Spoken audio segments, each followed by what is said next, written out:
سرکار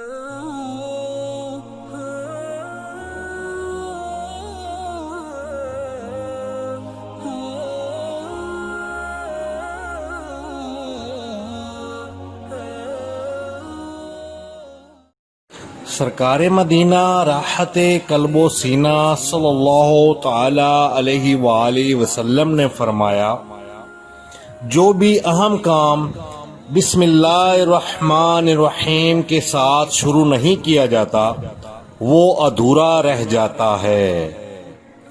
پیارے پیارے بھائیوں اور بہنوں، اپنے نیک اور جائز کاموں میں برکت داخل کرنے کے لیے ہمیں پہلے بسم اللہ الرحمن الرحیم ضرور پڑھ لینا چاہیے۔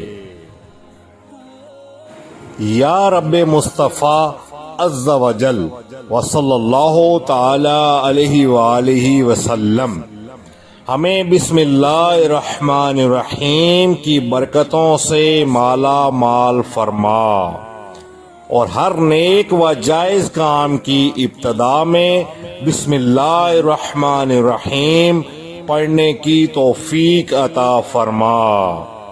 آمین بجاہ النبی الامین صلی اللہ تعالی علیہ وآلہ وسلم۔